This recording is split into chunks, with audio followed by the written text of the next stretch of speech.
This is J. Krishnamurti's second public talk at Rajghat, 1972. What shall we talk about?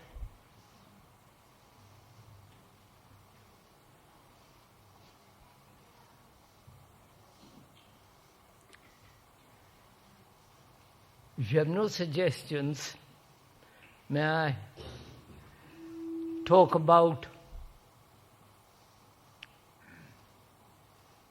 curiosity and the desire for experience, and see where that will lead us.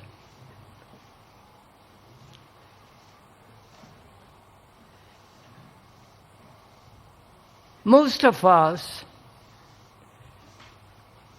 have a strong urge, I think, deeply, to have every kind of experience.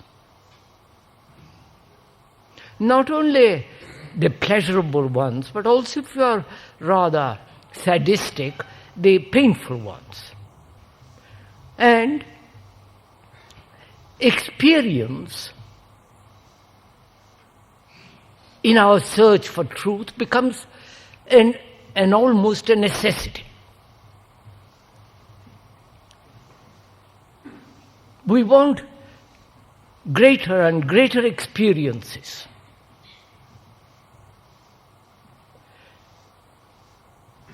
And the more one seeks in one's life a deeper meaning, the depth depends on experience.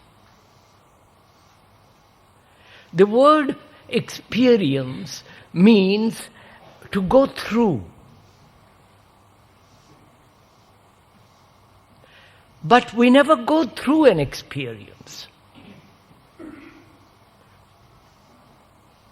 We retain some of it. We never finish with experience. And curiosity to find out. Most of us are very curious. One wants to find out what is true. If there is such a thing at all. What is real meditation? What is the truth about death? What is love? One wants to know very deeply the significance of all this. So if we could begin, why the mind demands experiences at all.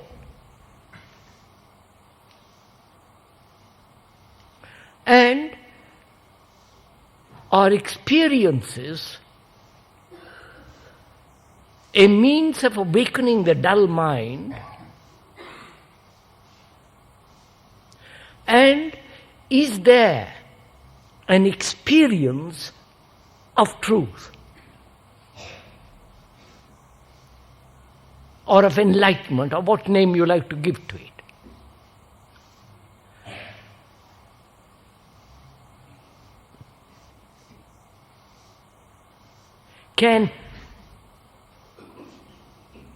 First of all, we are bored with our life, the daily living, the monotony, the boredom, the mechanical activities that go on. And we are not satisfied with those experiences, whether they are sexual, pleasurable, painful, and all the rest of it. We want more experiences. There's a deep urge in most people to have experiences beyond the ordinary. So they're always seeking greater and greater and greater experiences. aren't you? If you observe in yourself, aren't you seeking wider, deeper, nobler, ultimate, whatever final experience?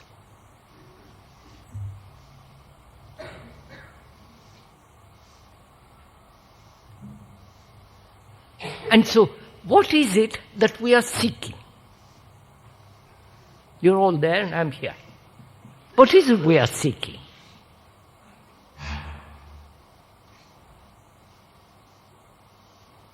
And why do you seek? I think these two questions are quite important.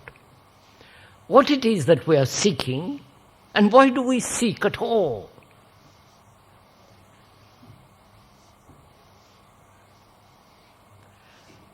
Is it a curiosity or the search born out of great discontent with ordinary living, or is it to find a safe shelter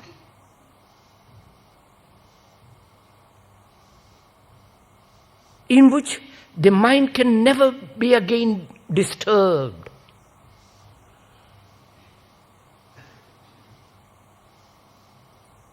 So I think it is important to find out for oneself what is one seeking and why we go from one school of thought or one guru after another, chase them as you playing with all this all the time. Why?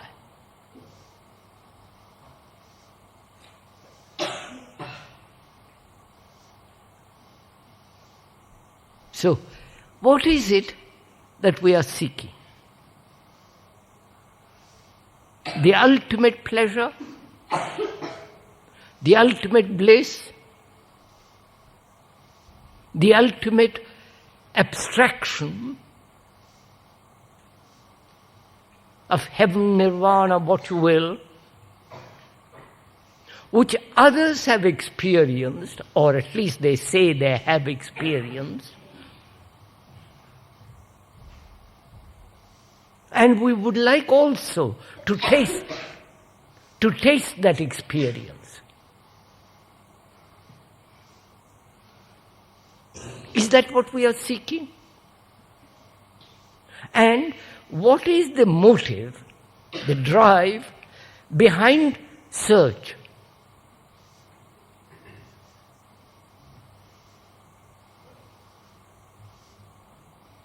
There you are, sirs. Some of you have come very long way. Others have come few miles.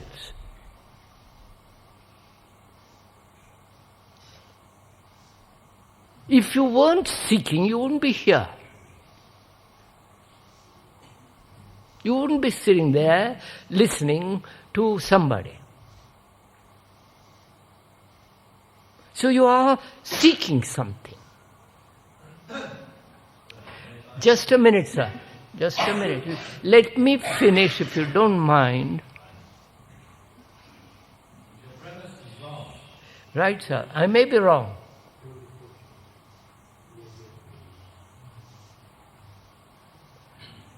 Sir, to say someone else is wrong or someone is right stops all inquiry, all investigation.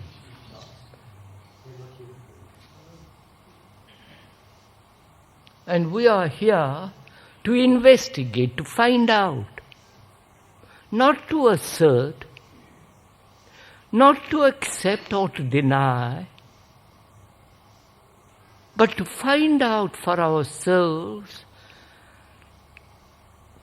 share the things together, think together, and therefore create together. That is what his communication means.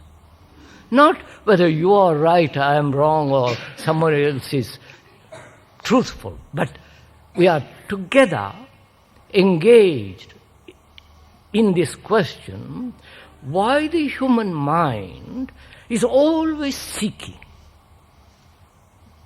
more, wider, deeper experience, which is a fact. Otherwise you wouldn't be here.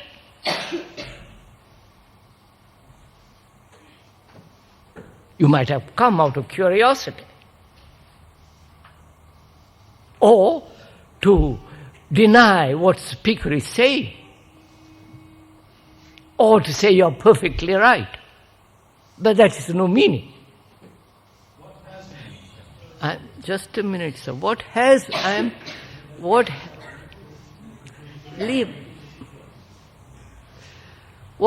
meaning is to investigate together our human problems. The human problem of suffering, the human problem of death, the problem of love, relationship, so many things that we are, our human problems. And one of our problems is this everlasting seeking, and saying, I have found it. I've got it.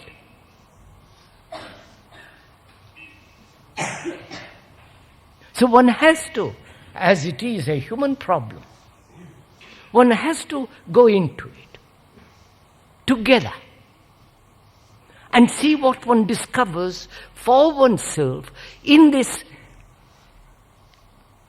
investigation.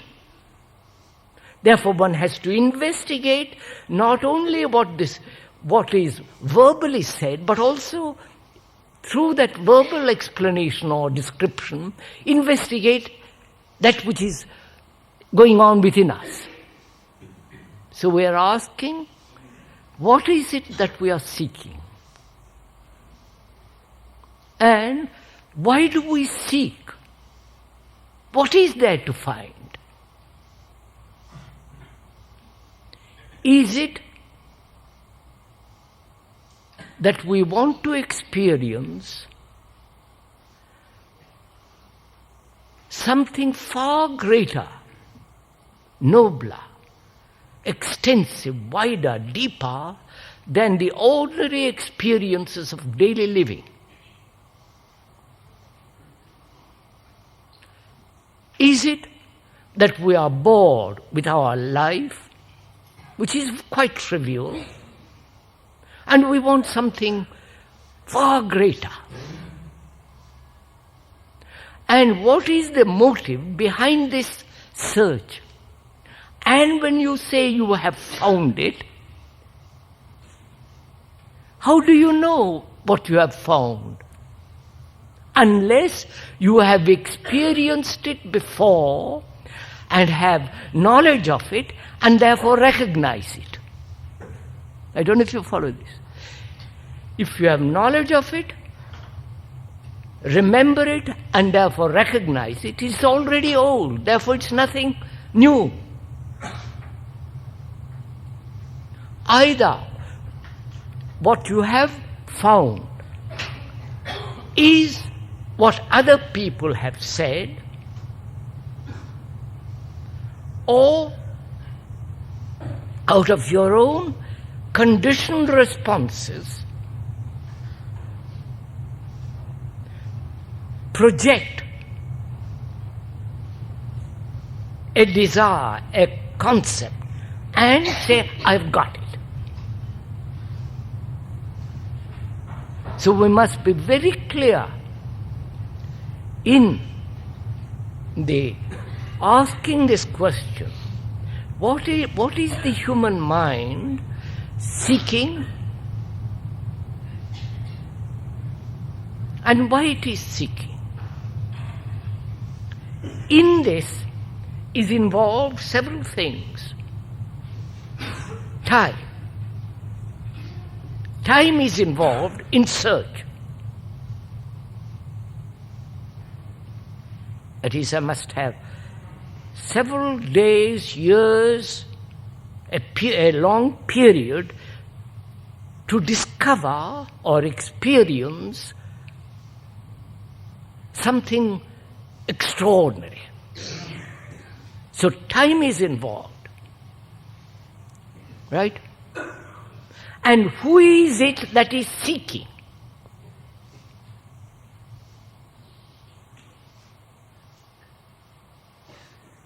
What is the entity that says, I must find?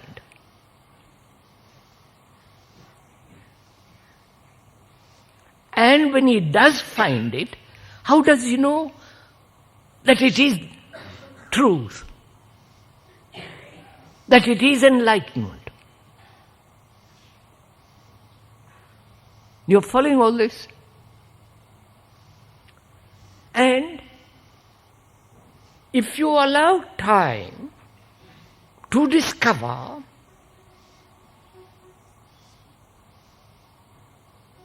will time give you the opportunity to see? Is time necessary at all? You're following all this?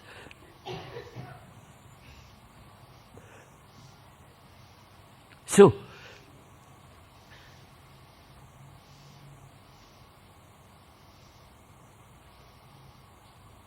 experience implies the one who is experiencing.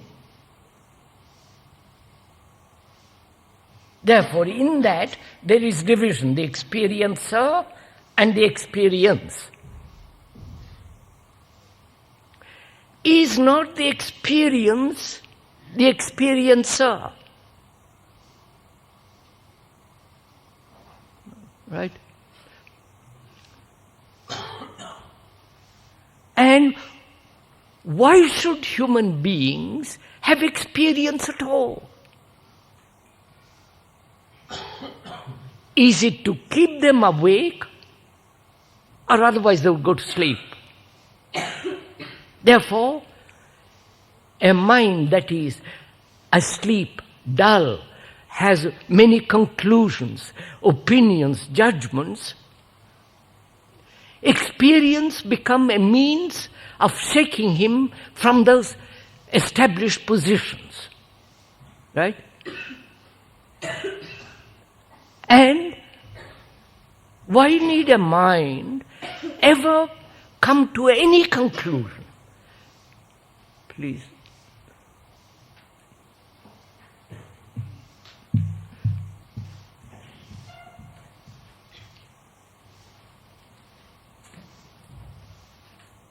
You're following all this?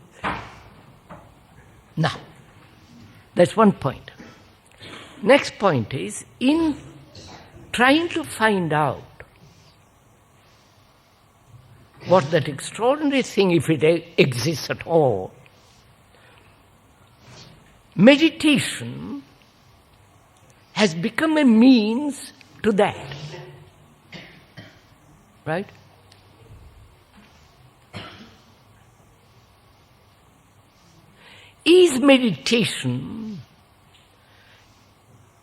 Does meditation demand time?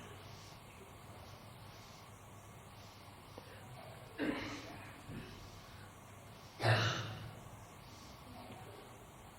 you understand?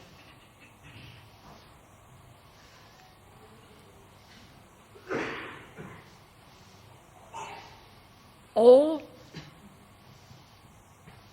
observation, attention has no time quality in it at all.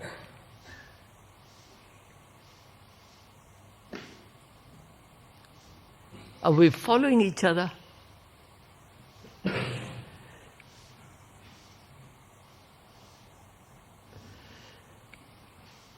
You look puzzled, sir.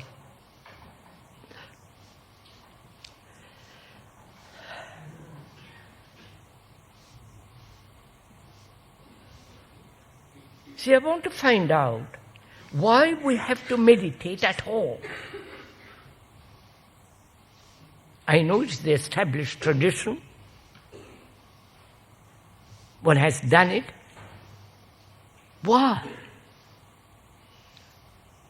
In meditation is implied control of thought. And who is the controller of that thought? Thought itself. Therefore, control may not be necessary at all.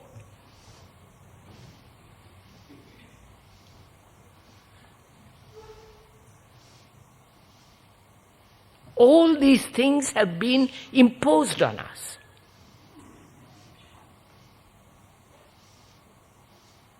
And we are now questioning the whole structure of meditation as a means of experiencing something immense, the immeasurable. And that means time. Can the mind, which is the result of time, through evolution and so on, can the mind, which is the result of time, find something which is timeless? And we say it can find it only through meditation, which implies further time.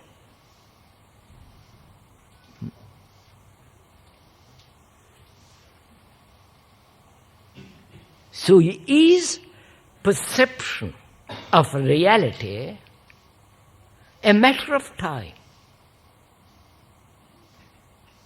Or is it to be seen instantly without the sense of continuity?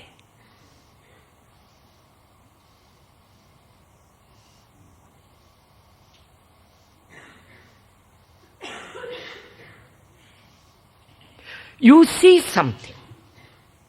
You have an insight to something. When you have that insight, at that second, there is no time. Right?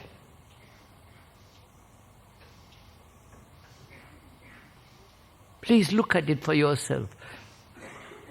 When you are completely attentive, time doesn't exist.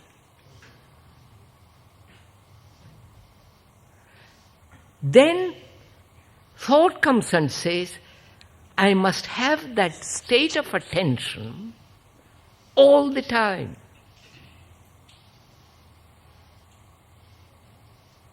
So thought creates time, not the moment of attention.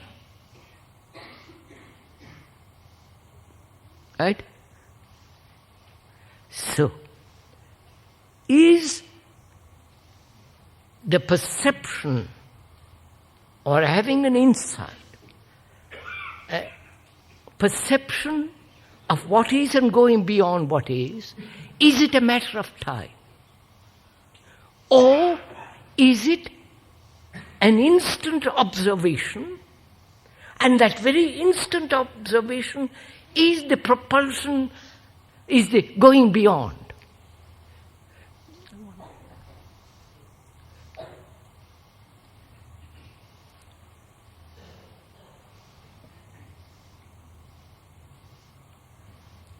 Are we going together or not at all?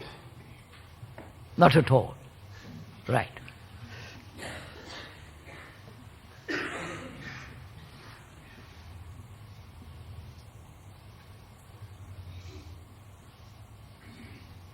How to transcend time? Wrong question, sir. Why do you want to go beyond? I am not saying why. Sir, look, I am violent. I am violent. One is violent.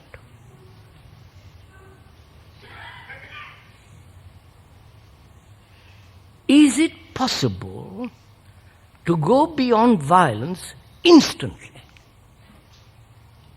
You understand my question? Or is time necessary to go beyond so that the mind is never violent? If we accept violence as inevitable, mind doesn't care, doesn't desire to go beyond. Is violence inevitable? If it is not, then is it possible to be free of violence without the momentum of time? We understand each other this? What's up? Violence. Violence is imitation. Violence is conformity. Violence is comparison. There is physical violence and a whole series of psychological violences. I include all that.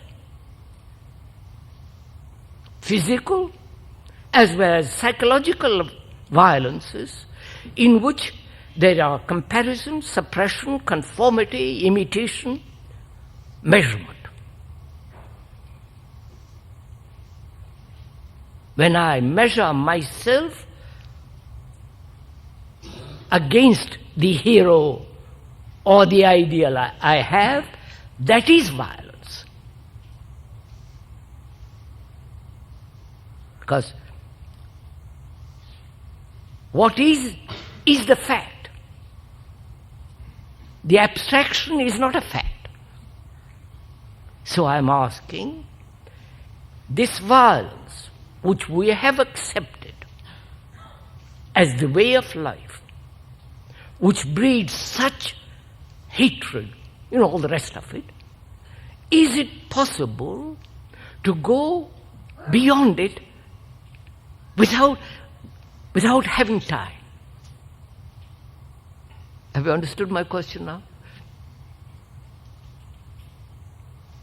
Can my mind, your mind,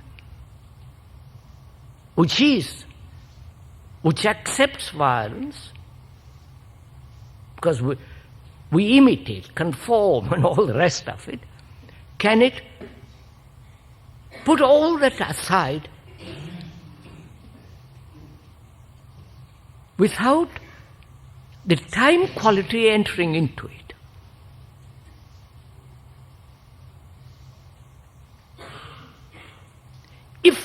If the mind doesn't, then it is sowing seeds of violence all the time till it achieves an ideal which is called a state of mind in which violence is not. Right? So I'm asking, can the mind, your mind, be free of violence without the whole process of time involved?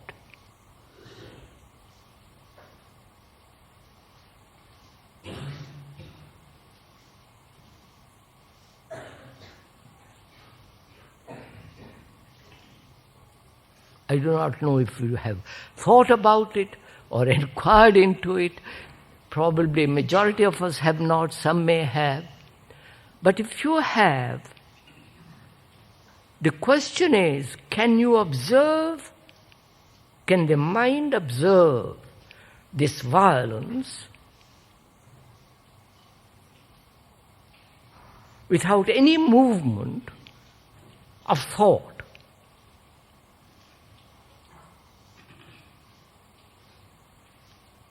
For thought is time.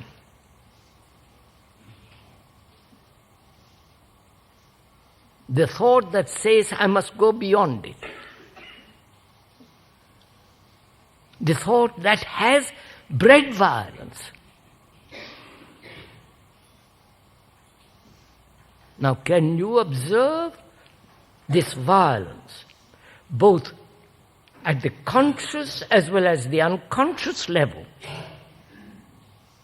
without the time quality of thought.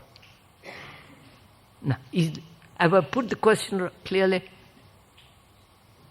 You say no.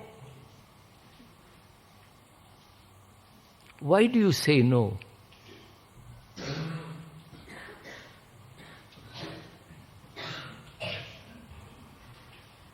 If you saw that time is necessary, then you are sowing seeds of violence all the time. If you saw that, then what will you do?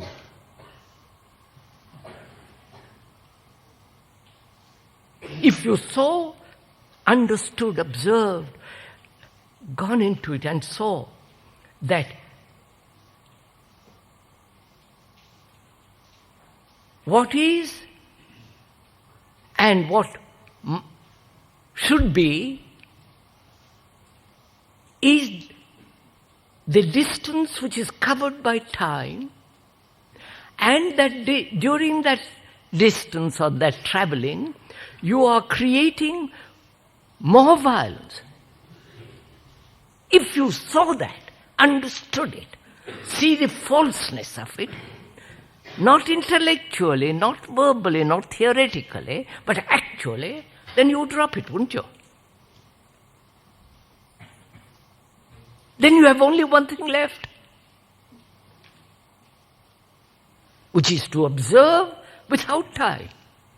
I don't know.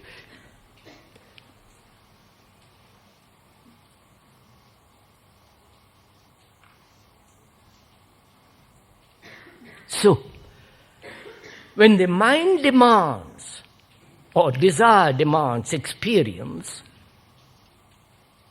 time is involved.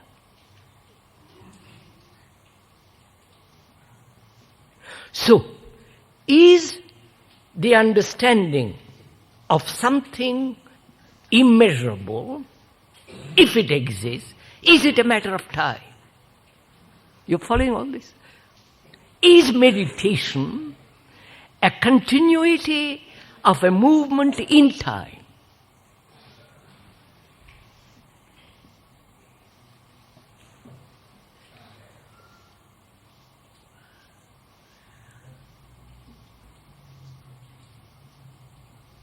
Or is meditation something which is the observation, insight, perception,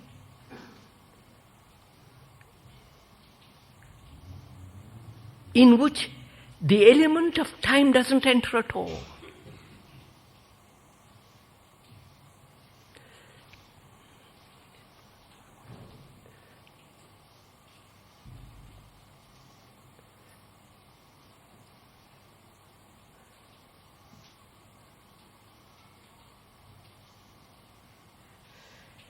Seeking involves time. Finding involves time. When you have found it, you must recognize it. You will recognize it according to your conditioning. And that implies time.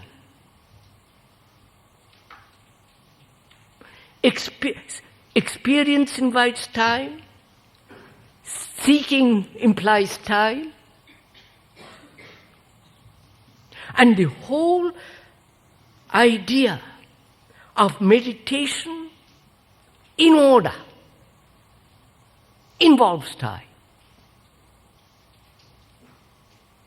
And you are trying to find out something which is timeless through time. And therefore, you will never come upon it.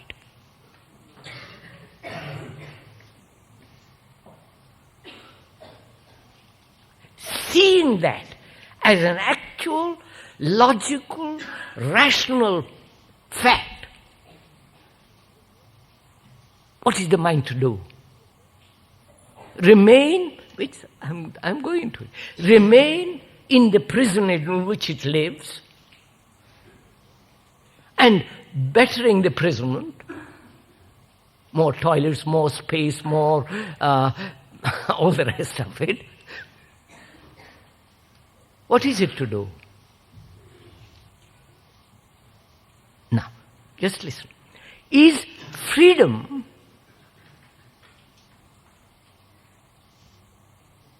the opposite of attachment?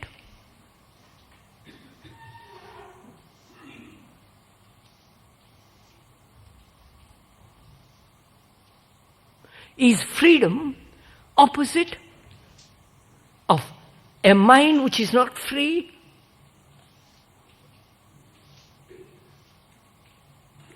Is there such thing as freedom, not from something, but per se, for itself?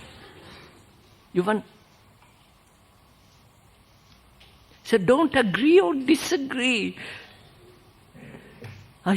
Sir, you people have read so much, you're all second-hand human beings.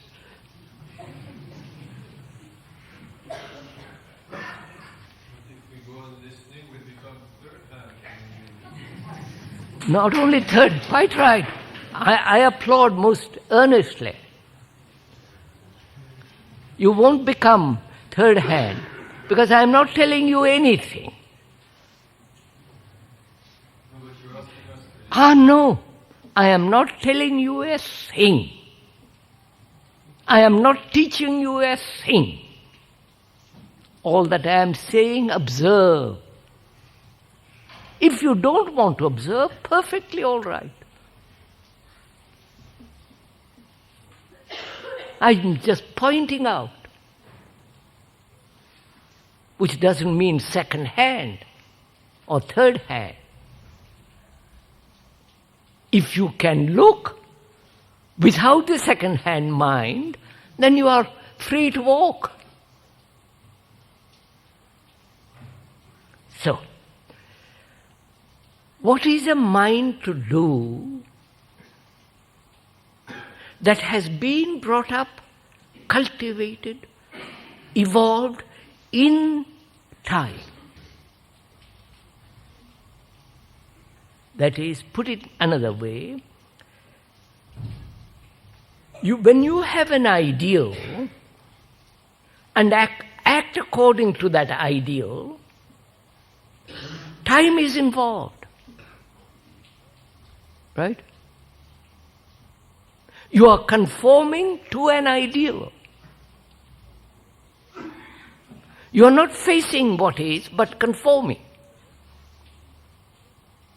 So your action is always limited by your conformity to a pattern.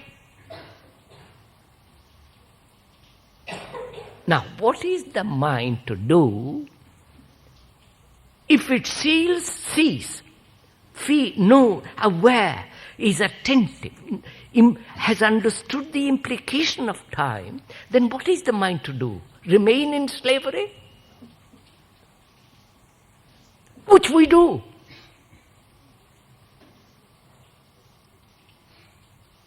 Only we say we must go beyond that.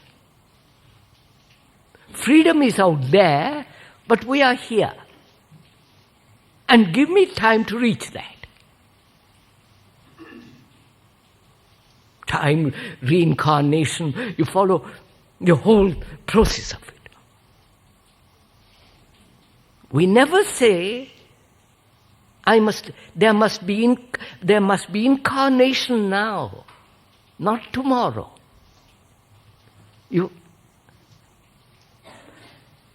So, if you see that, the falseness of it, and the perception of the falseness is not transmissible, cannot be given to you.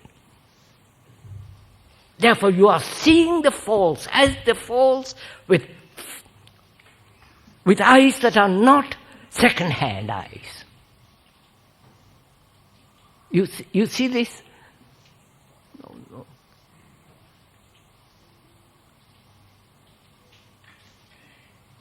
Seeing the false as the false, and therefore seeing the truth, is first hand.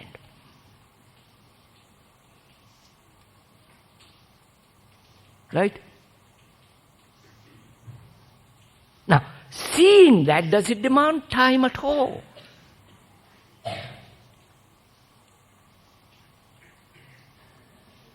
You will say yes, because my mind is lazy. My mind is so wandering all over the place, has so many problems, so many strains. It is afraid, it has, is in a turmoil. If I could only get over this turmoil, then I will be able to see. Now, is the turmoil to be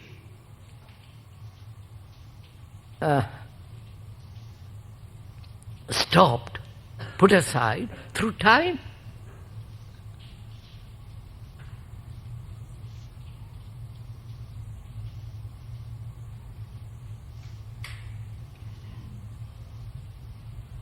So, the whole structure of our thinking is based on time.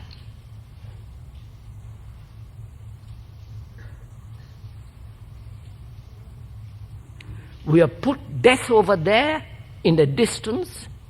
We have put reality in the distance.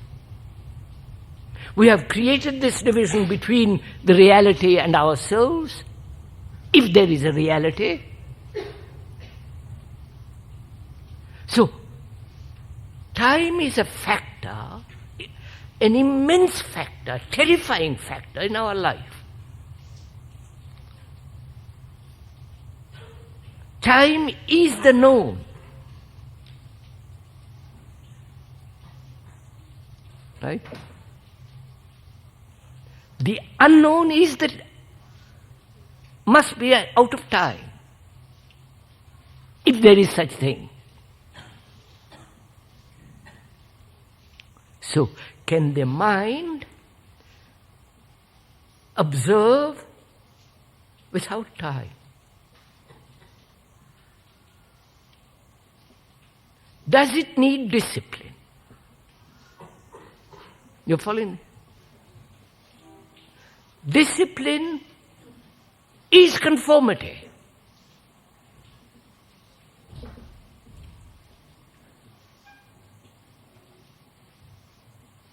And therefore, conformity implies time. I don't know if you're following all this.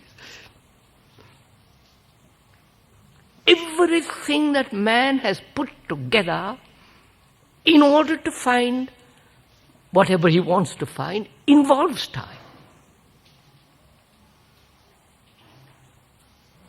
And in that time, there is the hierarchy of achievement. Right? Oh, you don't see the beauty of it. Come. So, I am asking, can the mind, which is the product of time, which always functions within the field of time as the known, can that mind be free without practice, without discipline, without effort, because all these implied time, be free of time, which means denying the whole human structure and philosophy. I don't know if you see this. Philosophy means the love of truth. The love of truth in daily life. Not an abstraction, which the philosophers invent.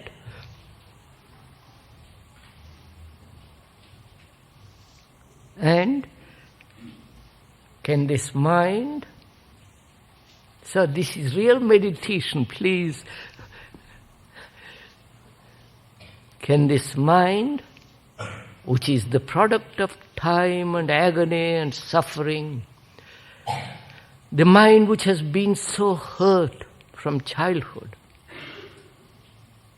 the mind that has suffered so much, acquired so much knowledge,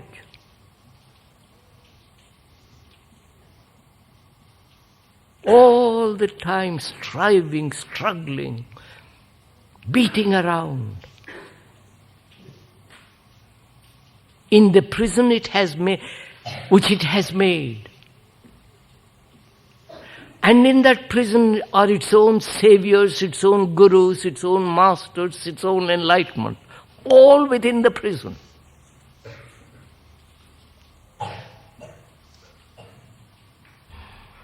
Can that mind see the fact, see what is, and not make a move to go beyond it?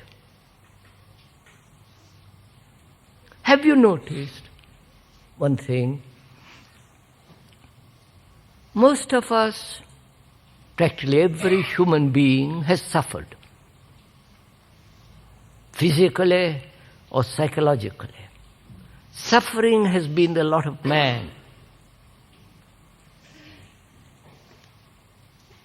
Do listen to this.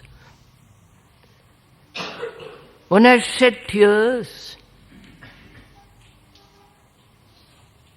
One has gone through various agonies. And one asks why? Why should human beings go through all this torture? One asks, or reasons, rationalizes suffering. Or one escapes from suffering. Through drugs, through ideals, through saviors, through anything to avoid that central fact of human agony. We do all these things, escape in different forms, intellectually, emotionally, psychologically, and so on. Now, if you don't move at all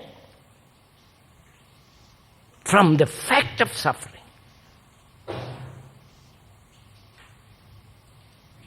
what takes place?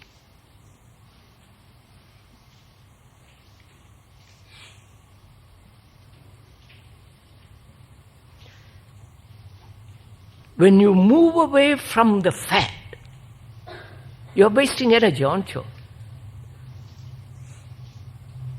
Right? You suffer, I suffer, for various reasons. You suffer. One suffers. And the pain of it, psychologically or physically, is enormous. And not being able to solve it, one runs away. Books, sex, violence, anything. Run away from what is. The running away is a movement in time and therefore wastage of time. Wastage of energy. You got it? Come on, sir. Do you understand? Can the mind face suffering without any movement of escape? When you do, what takes place?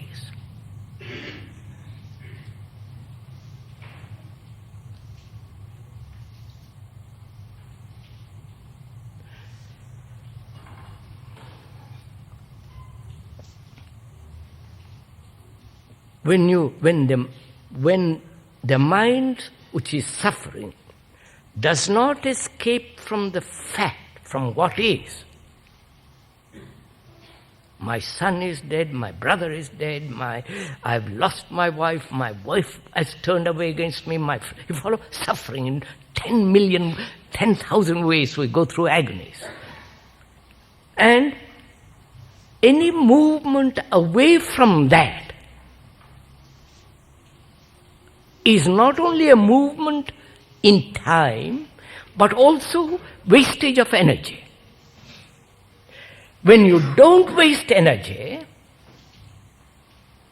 that suffering is transformed into passion. Because the word passion has its root in suffering. You understand? Go on, sir. Shall we move along following this? Now, face this. We are confronted with this fact. It's getting hot.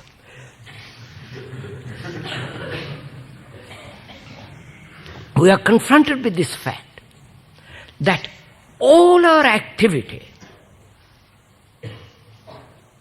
all our search, all our efforts, the whole process of thinking is based on time, is the fact of time. And through time, we are trying to find something which, of a dimension in which time doesn't probably exist at all.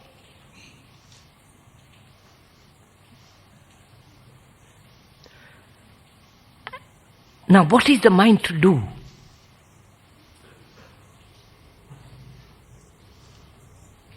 The mind can only observe without any movement of time and wastage of energy.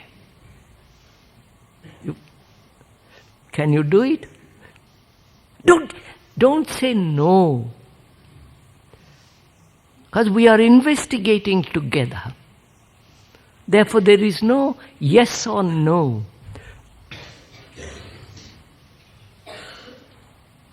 You understand, sir? When you are investigating, there is care, there is affection, consideration, sharing together. And if you say, I haven't, it's not possible, you're not sharing. What is possible is the impossible. You understand? You understand? But if you say it is possible, it's already done. So we are asking the mind to do the most impossible thing.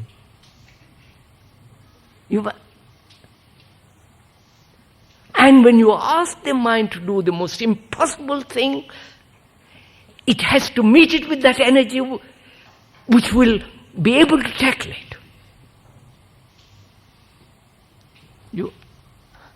You understand? So we're asking our minds not to think of possibilities, not to think in terms of time. We're asking the mind not to think at all.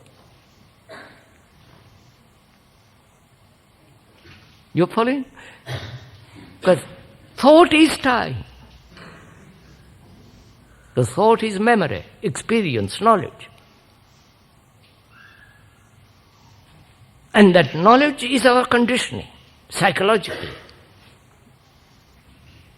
And we are asking the mind the most impossible thing.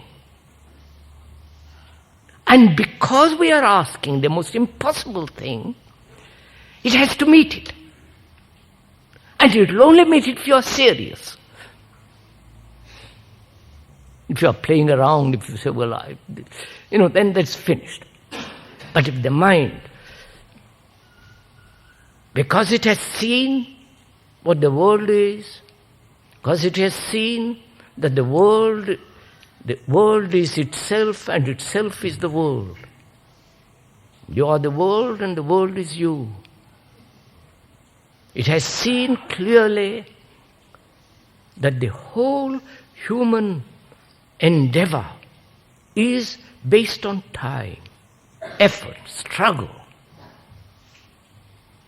the pain of practice. All that is fabricated by thought, by time.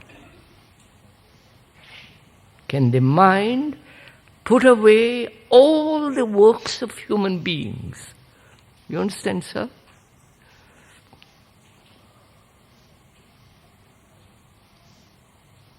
And that's an impossible question. As suffering is an impossible thing to bear.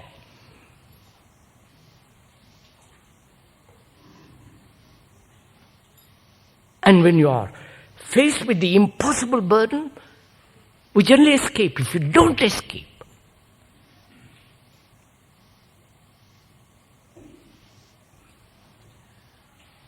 then the mind has to answer it. And it does answer it.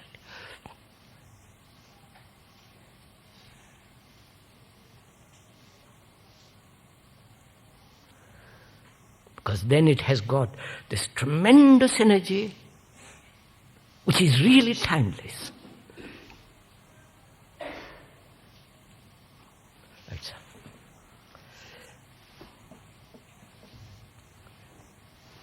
Right, I've finished.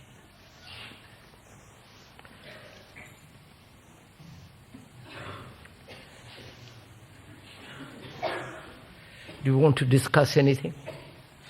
Sir, there's not investigation in all time. What? Investigation, corporate investigation. What? Investigation, sir. Corporate investigation. Does it not involve time? Does investigation involve time? The explanation of investigation needs time. But real investigation, which is observation, doesn't need time. No? So are you satisfied with that? Why?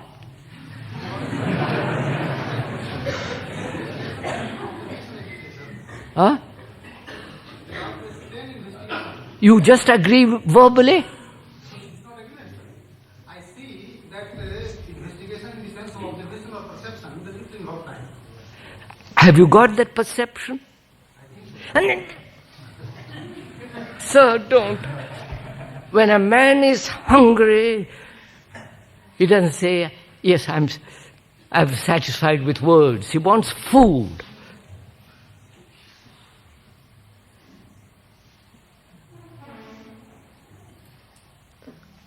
Sir, you seem to be quite against violence. Against? Violence? I am not a... May I finish? Yet you have committed rather a lot of violence to the silence tonight.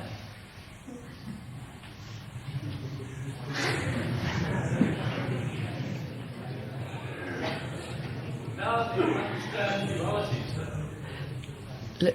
Answer. Both go together. No. You Sir. cannot separate them or there is imbalance. Yes, sir, I know this. Well, what are you doing about it, sir?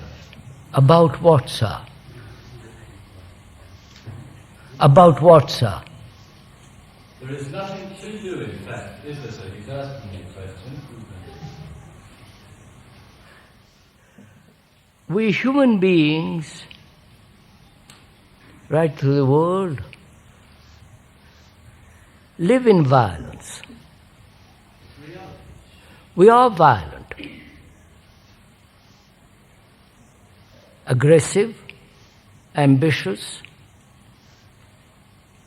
seeking power, competition.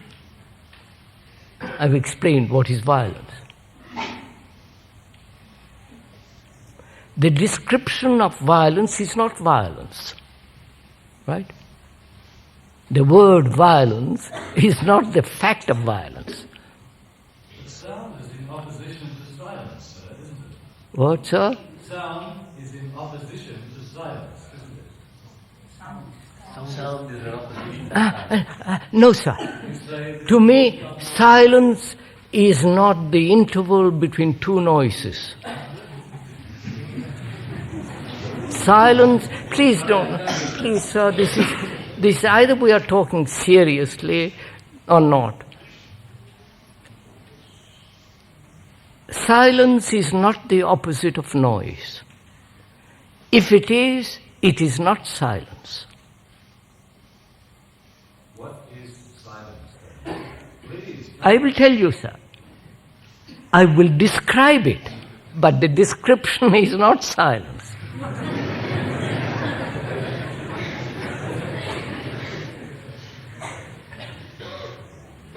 What is silence? Is it the opposite of noise?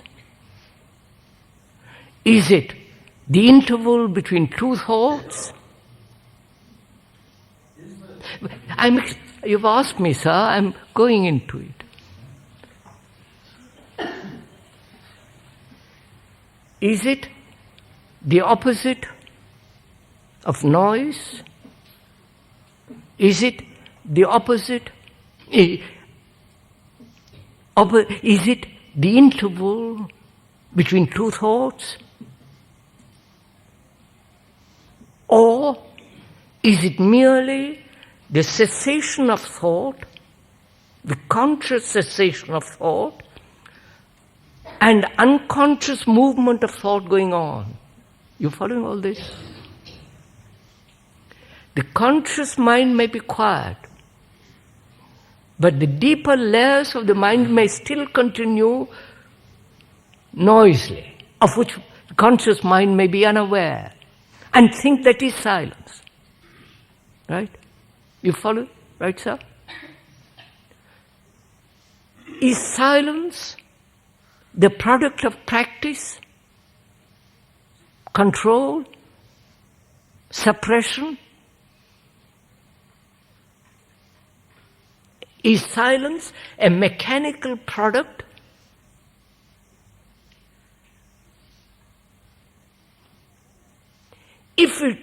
If silence is none of these things, you follow?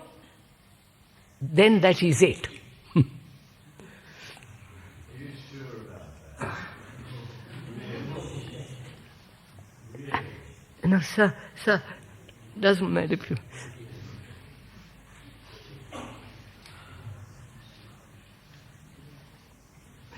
Yes, just a minute, sir, just a minute. You know, to listen to somebody, you need silence. Otherwise you won't listen. If your mind is chattering, you're not listening, are you?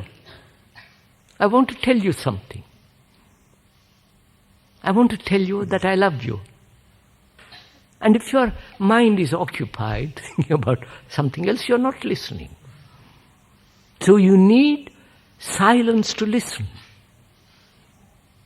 And that's the most natural thing, isn't it? But sir, why do you find it necessary to tell us that you love us? Why do you find? It's necessary to tell us that you love us.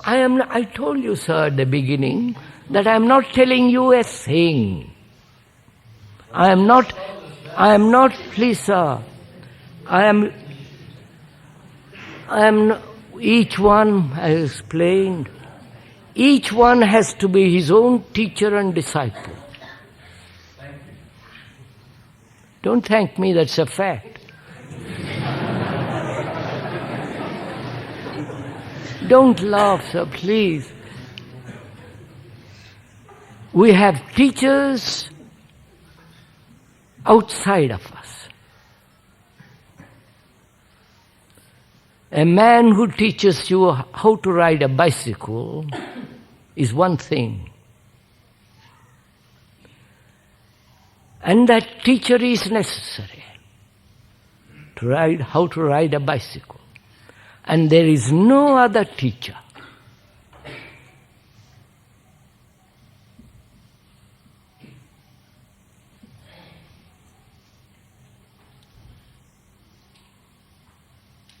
So can the mind be silent,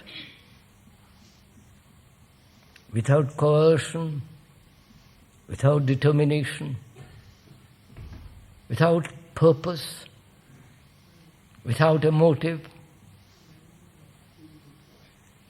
And it is only then, when without a motive, purpose, a direction,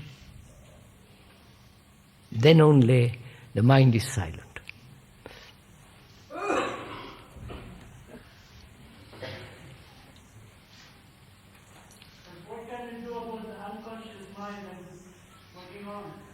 What can you do about the unconscious mind? I'll show you. What is the unconscious mind? The deeper layers of consciousness.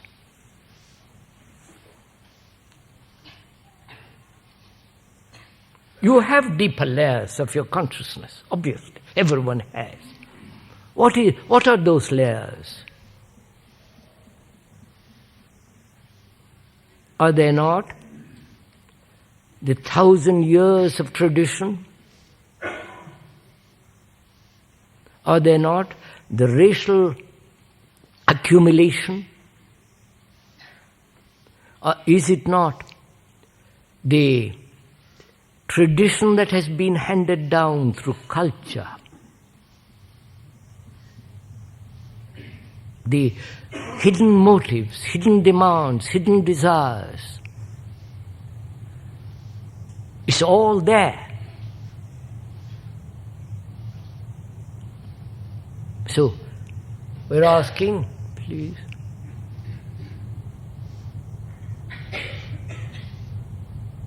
We're asking, how is that all those secret recesses to be exposed? That's right, sir? Do you want to expose them?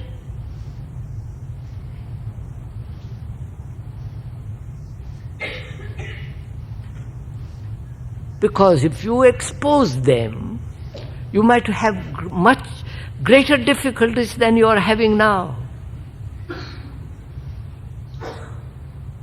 You understand this?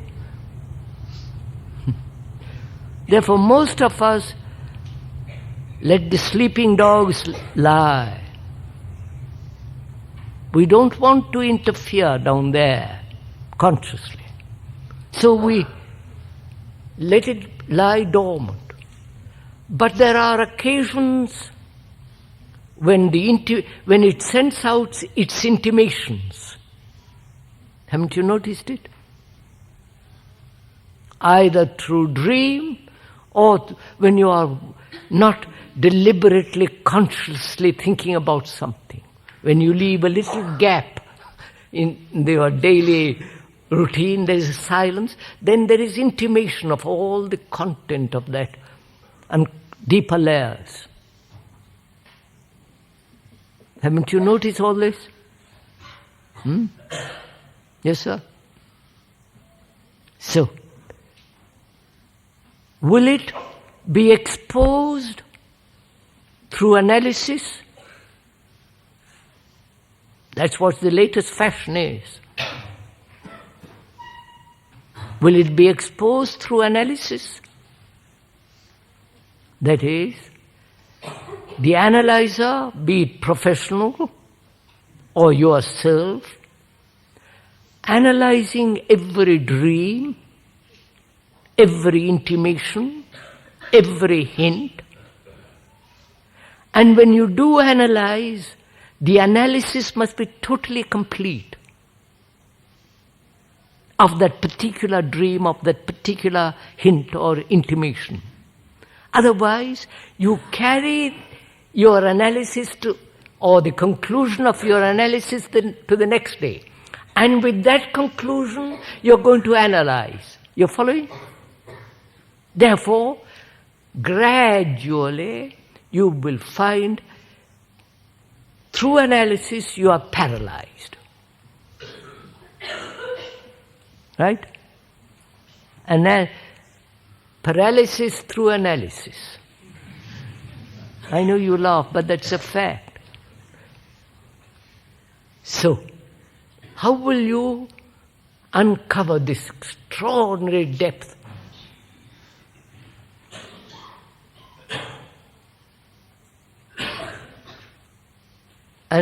Analysis implies the analyzer and the analyzed. And that implies time, right? So, and you can go on analyzing for the rest of your life till you die, and that's most people are doing, pretty happily and waiting death, and they haven't solved a thing. So when you see the falseness of it, please listen to it. When you see the falseness of analysis, the very truth liberates you from analysis. You got it? You understood, sir? You no longer analyze. Then, how will you expose that deeper layers? Through dreams?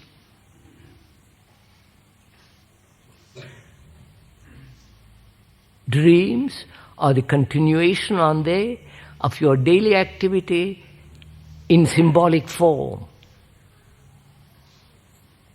And one asks, must one dream at all? I don't know if you probably, all this is too complex. Don't just. Is it possible not to dream? And it is possible only, I'm pointing out, I'm not asking you to do it. I'm not your teacher, your guru, thank God.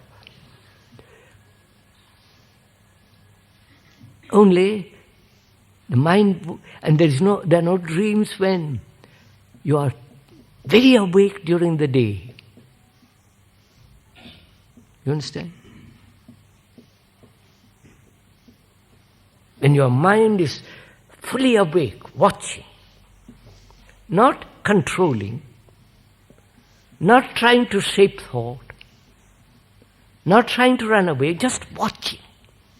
During the day, you will see, if you are interested in it, that dreams become totally unnecessary, except superficial dreams which are physically, that is through strain, so that the mind, when it sleeps, doesn't have to put order, doesn't have to bring about order. You have brought about order during the day. You're following? And therefore, the function of the brain is to put things order, is to put order in things. Otherwise it can't function. So, if you are living in disorder during the day, the brain tries to bring about order during the night, and that order is a form of dreams. You can see this for yourself. Whereas, if you have during the day bring order, that is not order imposed by an ideal, a pattern, but order that comes with the understanding of disorder. Then if you do that, then the brain is quiet at night, goes through all kinds of transformations, becomes tremendously active in its own way. We won't go into all that. So, analysis won't expose it. The content. Dreams are unnecessary, except the most superficial ones. Then what will expose the mind? Expose the deeper layers.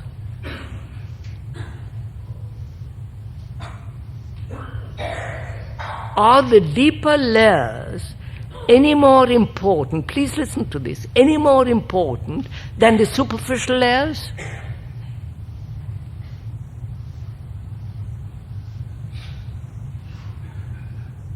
If the superficial layers are understood, watched, then you have uncovered all the layers.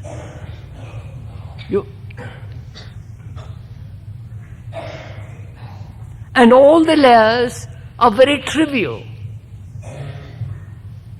The very triviality is the concern of a trivial mind.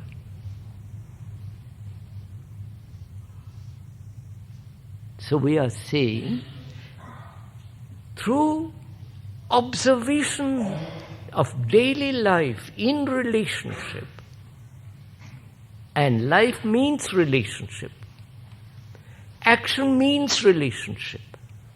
In that relationship there is attention, care.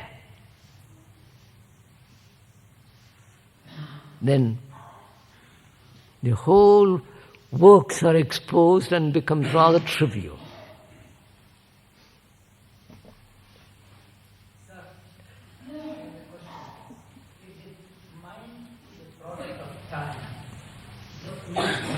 That the mind has gone, as you have seen, through so many experiences of suffering, pain and all. Now this pain, suffering is inherent in the outward external world. Unless you remove these contributions outside, it is not possible to... Yes, sir, quite agree. Gentleman says, the society in which we are born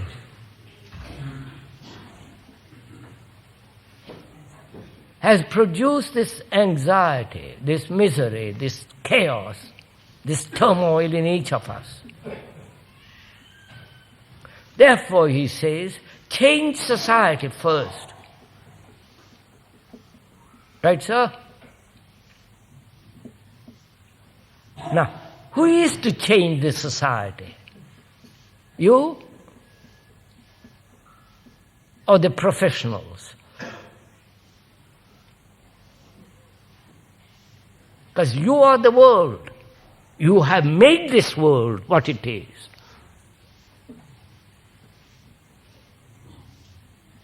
Of that there is no question. By your ambition, by your competition, by your greed, by your anxiety, you have made this structure. What about all the good things, sir? What about the love as well as the anxiety? I said that, sir. I said that. I said that. I've said that. Yes, sir. Yes, sir. Yes, sir. I have said love. When I said care means love. No? Sir, look. What is love? Is love pleasure? Is love desire? Is love thought? Yes.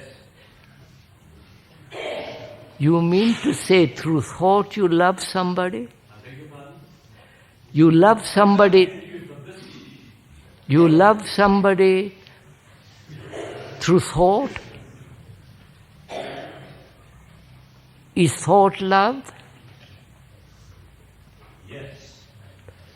You have been telling us, sir, that thought is responsible for the woes in the world. Sir, I'm answering, I haven't finished that question of his, sir.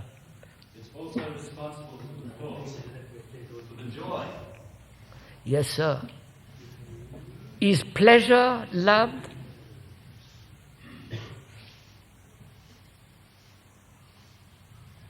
You think about it. So love is not jealousy, right? Love is not hate. Love has no opposite. Love is not greed and envy and all the rest of it. And when the mind is caught in all that, there is no love possible. There are pleasures are possible. So the question that gentleman asked is, how can I, living in this world, which all of us have created, the social structure, the establishment, the corruption, the sickness of this society in which we live, how is all that to be changed?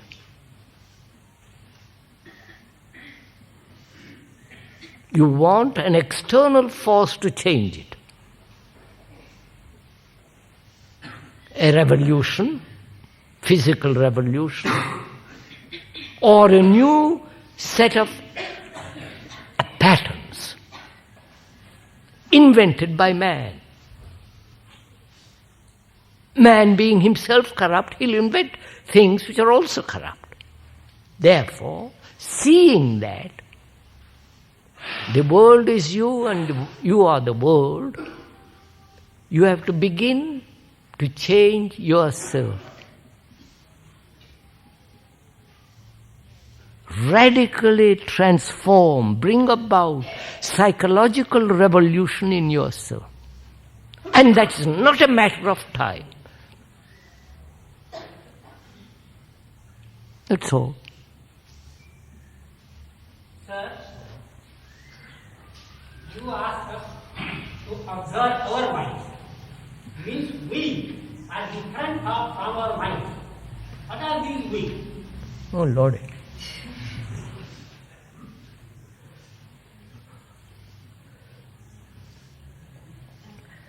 Need I go into that? What are we, the gentleman asks? Don't you know what you are? Fool to ask you, sir. Don't you know what you are, sir? Yes, I know I am different from my mind. Are you? Because I say my mind. So I am Sir. Are you different from your wife?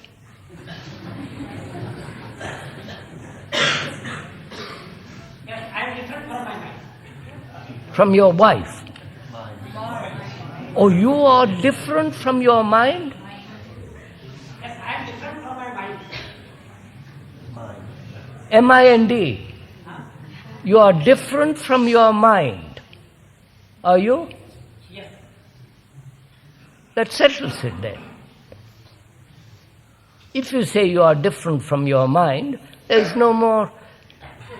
It's finished. Wait, sir.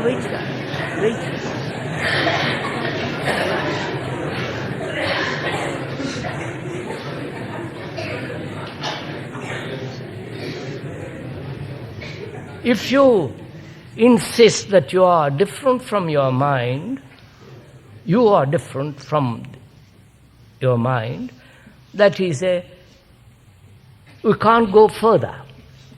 We can't investigate. We can't inquire. You have blocked yourself by saying, I am different from my mind. But if you want to investigate, if you want to learn whether you are different from your mind, don't assert that you are different from your mind. That's simple, sir. Sir, my question is, you asked us to observe our mind.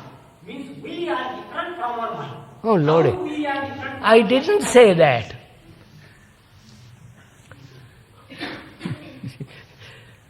All that I said.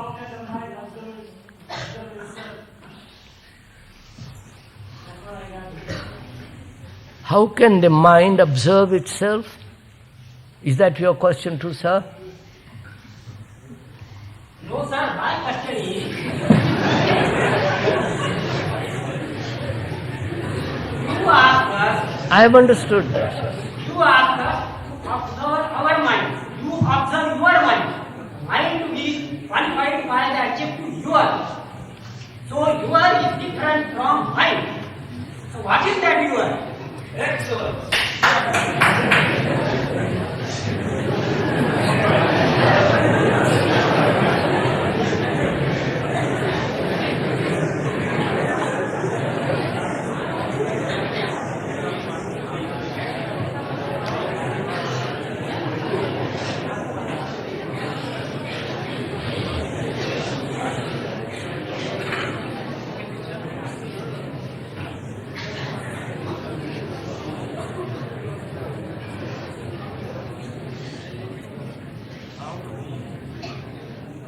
So, when I said observe your mind, I wasn't dividing your mind from my mind or somebody else's mind. I said just observe your movement of thought, of your feelings. Observe it. How you observe it is important. If you observe it as an observer, different from the thing you observe, then you have this problem of duality. Right? No problem, sir. So, then you have this problem of duality. There is no problem, sir. All right, sir. There is no problem. My Lord, you people don't listen. I've been asked to leave, sir. You're joining them. Leave him alone, sir. Please, sir. If he wants to say, let him say, please.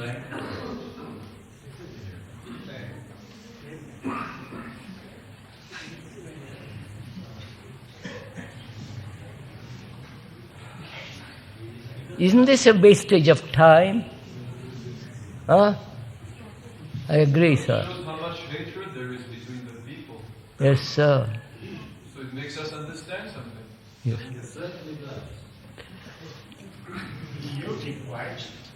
Sir, he has as much right to talk as you and I have.